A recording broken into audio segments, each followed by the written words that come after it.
Binomial expansion में middle term क्या होती है। अब सुना होगा मिडिल टर्म फाइंड करो, पर मिडिल टर्म कैसे फाइंड करें? अगर आप भी ये चीज समझ नहीं पा रहे कि मिडिल टर्म कैसे फाइंड करते हैं, मिडिल टर्म होती क्या है, उसे लिखने का तरीका क्या है, उसको फाइंड करने का तरीका क्या है, कैसे हम एक एक चीज सब्स्टिट्यूट करेंगे, कैसे फाइंड करेंगे, तो आप बिल्कुल सही जगह आए हो। मैं हूं अभिनव बत्रा और मैं ऐसी 5 मिनट में, इन अगले 5 मिनट में मैं इन पूरे कॉन्सेप्ट्स को आपका बिल्कुल क्लियर कर दूंगा। अब उसके बाद आप कभी भी नहीं भूलेंगे और आपका ये सॉल्व करना चुटकियों में सॉल्व हो जाएंगे। अब वो कैसे करते हैं देखते हैं। तो बिना टाइम वेस्ट किए लेट्स स्टार्ट द वीडियो। देखो, जनरल टर्म जो होती है ए प्लस बी के एक्सपेंशन में, ए प्लस बी की पावर एन में किसी एक्सपेंशन में, वो होती है T R plus one. T R plus one को हम लिखते हैं एन सी आर, ए की पावर एन माइनस आर और बी की पावर आर। ये है जनरल टर्म। अगर आपको जनरल टर्म समझ नहीं आई, जनरल टर्म नहीं पता क्या होती है, तो मैंने पिछली वीडियो में एक्सप्लेन किया था, बड़े आसानी से आप जनरल टर्म सीख सकते हैं वो क्या होता है। जिसमें एन की वैल्यू होती है जो पावर होती है बायनोमियल की, आर की वैल्यू होती है जो टर्म नंबर होता है। अगर आप फर्स्ट टर्म फाइंड करना चाहते हैं तो आर की वैल्यू होगी 0, सेकंड टर्म फाइंड करना चाहते हैं तो आर की वैल्यू होगी 1। एनसीआर होता है कॉम्बिनेशन फॉर्मूला। ये सारा मैंने पूरा कॉन्सेप्ट जो मैं आपको बता रहा हूँ, ये मैंने पूरा उसमें एक्सप्लेन किया और इस पर क्वेश्चन सॉल्व करके भी दिखाया कि जनरल टर्म यानी कोई स्पेसिफिक टर्म फाइंड कैसे करते हैं। तो देखो, अब बात आती है कि इवन या ऑड। देखो, मिडिल टर्म फाइंड करनी है। अगर मिडिल टर्म में ये एन इवन है, जैसे कि अगर हम बात करें ए प्लस बी की पावर 6 है, तो यहाँ एन ये क्या है, इवन है। और अगर मैं कहूँ ए प्लस बी की पावर 7, तो यहाँ पर ये टर्म क्या है, ये है ऑड।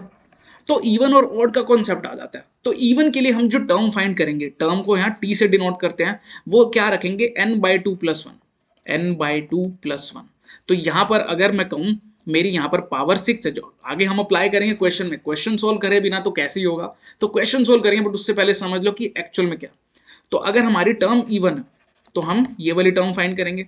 अगर हमारी टर्म ओड है, ओड के लिए हम क्या फाइंड करेंगे, T of n plus one by two और T of n plus three by two, ये टर्म हो जाएगी। ओड के केस में दो मिडिल टर्म होती हैं, ठीक है। इवन के केस में सिर्फ एक मिडिल टर्म होती है, ऑड के केस में दो मिडिल टर्म होती हैं, ये और ये। तो इसके ऊपर एक क्वेश्चन सोल्व करते हैं बड़ा प्यारा सा, उसके बाद एक कॉन्सेप्ट कभी भी नहीं भूलोगे। देखो, हमें क्या दे रखा है, मिडिल टर्म फाइंड करनी है 2x प्लस 3 की पावर 6 की। अभी जो 6 है ये क्या है, इवन है। इवन है तो हमें क्या मिडिल टर्म फाइंड करनी होगी, T of n by two plus one, that will be T, n की वैल्यू 6, तो 6 बाई टू प्लस वन, ये बन जाएगा T 3 plus one, that is T4। मतलब हमें जो टर्म फाइंड करनी है वो कौन सी फाइंड करनी है, फोर्थ टर्म। हमें ये फोर्थ टर्म, ये कैसे 3 प्लस वन 4 बनता है, मैंने पिछली वीडियो में बहुत अच्छे से बताया, तो आप उसको जरूर देखना ये वीडियो देखने से पहले, वरना ये चीजें आधी अधूरी समझ आएंगी। ठीक है, ये T4 फाइंड करना है। T4 फाइंड करने के लिए हमें करेंगे टी ऑफ 3 प्लस वन, जिसके लिए अब हमें ये वैल्यू यूज करेंगे। जनरली क्या होता है एक्सपेंशन, जो एक्सप्रेशन होता है n C r, a raise to power n minus r and b raise to power r. अब यहाँ पर n की वैल्यू क्या है, n की वैल्यू है 6, तो ये 6 सी आर, आर की वैल्यू क्या है हमारी यहाँ पर 3, क्योंकि T4 फाइंड कर रहे हैं उसमें वैल्यू होती है 3, 6 सी 3। ए होती है फर्स्ट टर्म यहाँ पर है 2x, 2x की पावर होती है n minus r, that is 6 minus 3, और b वैल्यू है यहाँ पर 3, 3 की पावर r इज 3। इसको हम सॉल्व करेंगे। अब 6c3 क्या होता है, 6c3 होता है 6 5 4 3 2 1, 6 फैक्टोरियल, नीचे आएगा 3 फैक्टोरियल और 6 माइनस 3 का फैक्टोरियल, क्योंकि एनसीआर क्या होता है, n factorial by n minus r factorial into r factorial, और 6 माइनस 3 वो भी 3 फैक्टोरियल इंटू 2x की पावर 3 और 3 की पावर 3, ये हमारी टर्म्स है।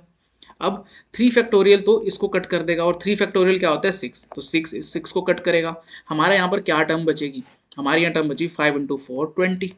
इधर से 2x का क्यूब, 2x का क्यूब होता है 8x क्यूब मल्टीप्लाई 3 का क्यूब 27।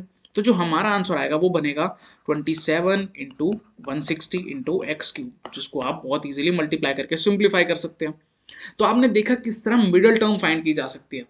बस मिडिल केस में जो ध्यान रखना है वो क्या ध्यान रखना है कि पावर है जो वो इवन है या ऑड है। ऑड के केस में दो टर्म्स आती, इवन के केस में सिर्फ एक टर्म आई है। बस ये बहुत ज्यादा इंपॉर्टेंट कॉन्सेप्ट है, और मुझे उम्मीद है आपको ये चीज समझ आए होगी कि कैसे हम मिडिल टर्म्स फाइंड करते हैं। तो अगर आपको अच्छा लगा मेरा पढ़ाया हुआ, समझ आया कि मिडिल टर्म क्या है, कॉन्सेप्ट क्या है और इसको कैसे कैलकुलेट करते हैं, तो सब्सक्राइब करना हमारे चैनल को। मैं ऐसे ही हर कॉन्सेप्ट को एक्सप्लेन करता हूँ, सिंप्लीफाई करता हूँ, वो भी सिर्फ 5 मिनट में। तो ऐसी और वीडियोस देखने के लिए सब्सक्राइब करना हमारे चैनल को। See you in the next video, take care.